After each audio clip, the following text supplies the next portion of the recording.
ជំរាបសួរបងប្អូនទាំងអស់គ្នាថ្ងៃនេះខ្ញុំមានអារម្មណ៍ថាដូចជាមើលឃើញ energy មួយថ្មីតាក់ទងជាមួយនឹងក្រាស់របស់អ្នកទាំងអស់គ្នាតើក្រាស់របស់អ្នកទាំងអស់គ្នានឹងមើលមកអ្នកទាំងអស់គ្នានឹងជាមនុស្សបែបណានៅក្នុងកំឡុងពេលនេះអូខេអញ្ចឹងខ្ញុំចាប់ផ្ដើមមើលលើសរកាត់ទី1តើក្រាស់របស់អ្នកទាំងអស់គ្នានឹងគិតមកលើអ្នកទាំងអស់គ្នាជាមនុស្សបែបណាអញ្ចឹងសូមឲ្យអ្នកទាំងអស់គ្នាគិតទៅលើមនុស្សតាមម្នាក់បានហើយបាទសូមគិតថាមើលមនុស្សដែលយើងនៅក្នុងចិត្តរបស់យើងណា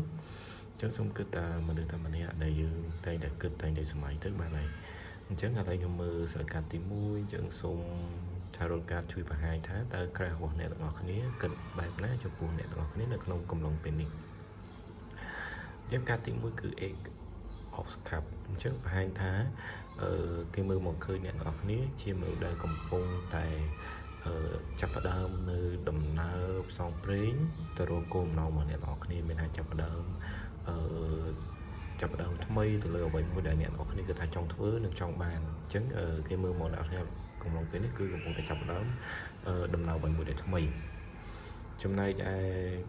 ស្រកាត់ទី2គឺគេមើលឃើញថាអ្នកនរគ្នាគឺកំពុងតែសប្បាយរីករាយជាមួយនឹងដំណើរកម្សាន្តរបស់អ្នកនរគ្នា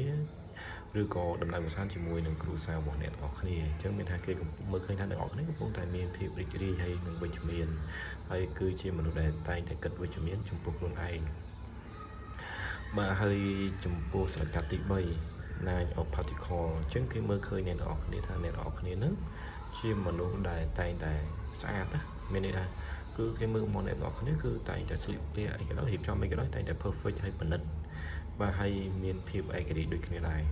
អញ្ចឹងមានថាគេមើលមកអ្នកកាន់អ្នកទាំងអស់គ្នាគឺល្អមែនទែនក្នុងកំឡុងពេលនេះគេមើលឃើញថាទី1អ្នកទាំងអស់គ្នាគឺកំពុងតែចាប់ផ្ដើមអីមួយដែលថ្មីអញ្ចឹងណាគឺអត់ចូលចិត្តរស់នៅអ្វីមួយដែលចាស់ទេចាំអ្វីមួយដែលទៅផុតហើយគឺទៅឲ្យអត់ត្រឡប់មកវិញទេមានថាគឺតែតែចាប់ផ្ដើមអ្វីមួយដែលថ្មីអញ្ចឹងទៅចំពោះសារកាត់ទី2គេមើលមកឃើញអ្នកនរគ្នាគឺកំពុងតែសប្បាយរីករាយជាមួយនឹងដំណើរកម្សាន្តអញ្ចឹងមានថាគេមើលឃើញថាអ្នកនរគ្នាកំពុងតែរីករាយជាមួយដំណើរកម្សាន្តមិនថាក្នុងគ្រួសារមិនថាក្នុងមិត្តភក្តិអីទេជាមួយមិត្តភក្តិអីទេគឺគេមើលឃើញអ្នកនរគ្នាកំពុងតែរីករាយជាមួយដំណើរកម្សាន្តរបស់អ្នកនរគ្នាចំណុចទី3គឺមើលឃើញថាអ្នកនរគ្នាជាមនុស្សឯករាជ្យអញ្ចឹងអត់ងាយចោះញោមមួយណាគេទេបាទអញ្ចឹងគេមើលឃើញថាជំនឿនៃឯករាជ្យជឿលើខ្លួនឯងបាទតែតែជឿលើខ្លួនឯងហើយមួយទៀតគឺតែតែប្រើរបស់របរដែលប៉និតណា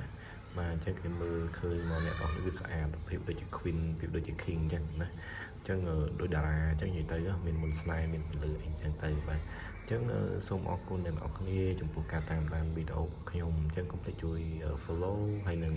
subscribe YouTube របស់ខ្ញុំផងណា